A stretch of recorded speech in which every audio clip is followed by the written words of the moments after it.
কে বলল আপনাকে আমি নিশ্চিন্ত হয়ে বসে আছি? দেখতেই তো পাচ্ছি ওই ট্রাক ড্রাইভারটা এবারও যদি গাড়িটাকে ধাক্কা মারতে না পারে। তাহলেও গাড়িটা খাদে পড়বে। এই কি দাদা, আপনি অবাক হচ্ছেন?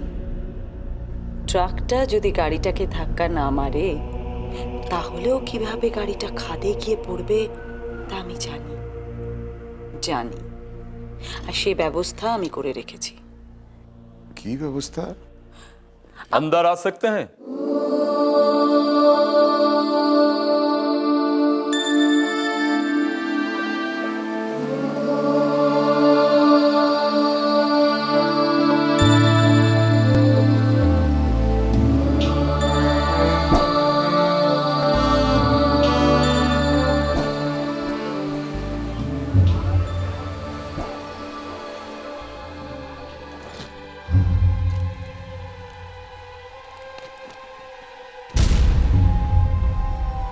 আগে কাজ তারপরে টাকা।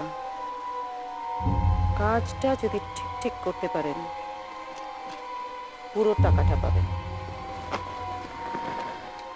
কাজটা ছোট, দামটা বেশি। काम बोलिए। একটা গাড়ির ব্রেক কেটে দিতে হবে। কখন কাটতে হবে, গাড়ির নাম্বার কত, সব পরে বলবো। পারবেন? जरूर। বেশ,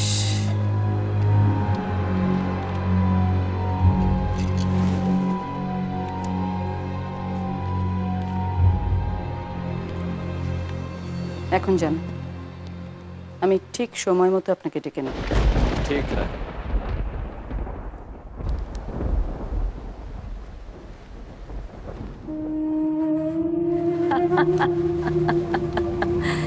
এবার বুঝলেন তো দাদা আমি ঠিক কি ব্যবস্থা করেছি? আরে দীনবন্ধু, বুঝলাম, সবই বুঝলাম। টাকা দিয়ে ব্রেক কাটার ব্যবস্থা করলেন, কিন্তু একটা কথা আমি বুঝলাম না দামিনী। ট্রাক ড্রাইভারকে টাকা দিয়ে ধাক্কা দেওয়ার ব্যবস্থা করার কি দরকার ছিল বলো তো?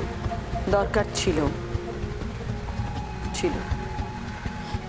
আমি চাই সবাই যেন ভাবে এটা একটা অ্যাক্সিডেন্টের কেস, যেমন ভাবে ঠিক 12 বছর আগে ভেবেছিল।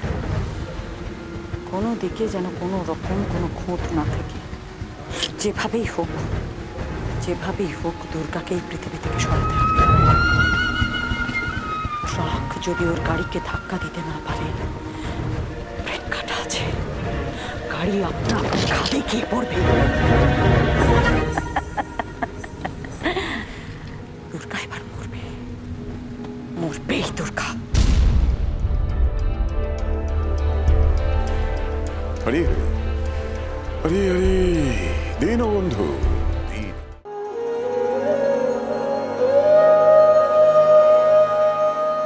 আর মাত্র দুদিনের মধ্যে কি আমি ওই মন্দির খুঁজে বের করতে পারবো? যদি না পারি ও তো সুস্থ হবে না। ওকে এই অবস্থায় রেখে আমি যদি চলে যাই তাহলে?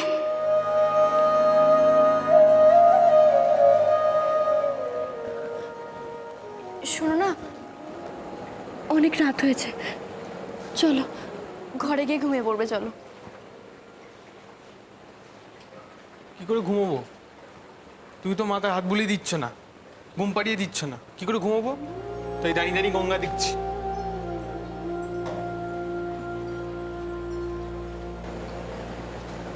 এমা, তুমি কাঁদছো? কই না তো। বললেই হলো, আমি দেখতে পাচ্ছি তুমি কাঁদছো। কেন গো? ও বুঝেছি, তুমি মন্দির খুঁজে পাওনি বলে কাঁদছো না? দেখবে আমরা ঠিক মন্দির খুঁজে পাবো। তুমি কাঁদবে না কিন্তু, তুমি কাঁদলে আমার কষ্ট হয়। আর কাঁদলে কিন্তু আমি কেঁদে ফেলবো এবার। আমি কাঁদলে তুমি কাঁদবে কেন? তুমি যা করবে আমিও তাই করবো।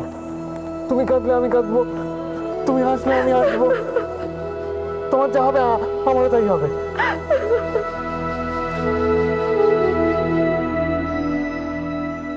আমার কিছু হলে ওর কি হবে? আচ্ছা দুর্গা, আমি মন্দিরে গিয়ে কি করে সুস্থ হবো গো? ওই মন্দিরে গেলে তোমার সব পুরনো কথা মনে পড়ে যাবে, তারপর তুমি একদম সুস্থ হয়ে যাবে গো। আচ্ছা দুর্গা, আমি মন্দিরে আগে গেছিলাম কবে?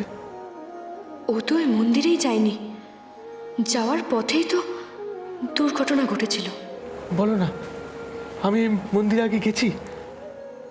না, তুমি মন্দিরে যাওনি, মন্দিরের রাস্তায় গেছিলে। তুমি ওই রাস্তায় গেলেও অনেক কিছু মনে করতে পারো, জানো? হ্যাঁ, তাহলে তাহলে আমরা যদি ওই রাস্তায় আরেকবার যাই। আচ্ছা, আবার আমরা ওই রাস্তায় যাবো তো? রাস্তাগুলো ভালো করে দেখে নিতে হবে এবারে, তাহলে তাহলে মনে পড়বে না। কাল থেকে আর শুধু মন্দির নয়, মন্দিরে যাওয়ার রাস্তায় ওকে পুরনো কথা মনে করানোর চেষ্টা করতে হবে।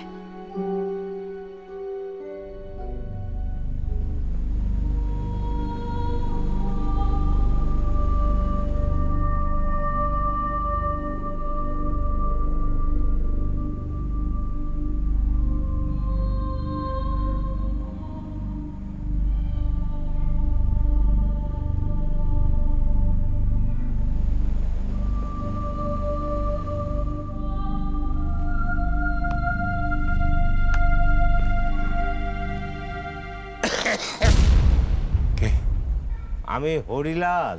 কি চান আপনি? 12 বছর আগে হরিদ্বার থেকে কলকাতা যাওয়ার সময় আপনি বলে গিয়েছিলেন কলকাতার ঠিকানা দিয়ে যাবেন, কিন্তু ঠিকানা না দিয়ে আপনারা কলকাতা পালিয়ে গেছিলেন। এত বছর বাদে আবার ওসব কথা উঠছে কেন? আপনাকে তো আমি যথেষ্ট টাকা দিয়েছি, কি চাই? সুদ সুদ 12 বছরের কত সুদ জমা পড়েছে সেটা দেবেন না? না, দেব না। টাকা পেয়ে পেয়ে আপনার লোভ বেড়ে যাচ্ছে, আর একটা পয়সাও দেবো না আমি। ভালো ভালো ভালো, বেশ বলেছেন। আমি যদি সবাইকে জানিয়ে দিই যে আপনি অ্যাক্সিডেন্টের দিন ওই গাড়ির ব্রেকের তারটা কেটে দিয়েছেন, সেটা কি ভালো হবে অরিজিৎ বাবু? একটা কথা আমাকে বলুন তো অরিজিৎ বাবু, আপনার স্ত্রী ওই মন্দিরে নিয়ে যেতে বারণ করেছিলেন কেন, অথচ অন্যান্য মন্দির ঘুরিয়ে দেখতে বলেছিলেন? ওনার ভয়টা কিসের? আসলে ফোনটা তো করেছিলেন আপনি।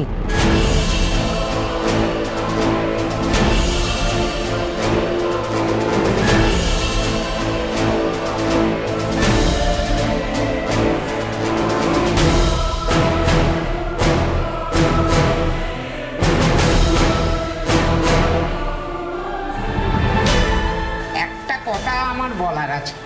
কি? দেখুন, উনি যেভাবে এই সারা হরিদ্বার চষে বেড়াচ্ছেন মন্দির খোঁজার নাম করে, হঠাৎ যদি কোনোদিন ওই মন্দিরটার সামনে এসে দাঁড়িয়ে যান, তখন আমি কি বলবো, কিভাবে আটকাবো? পাবে না। একটা কথা শুধু খেয়াল রাখবেন, উত্তর কাশীর দিকে যেন ও না যায়। ও, তার মানে ওই মন্দির হরিদ্বারে নয়, উত্তর কাশীতে।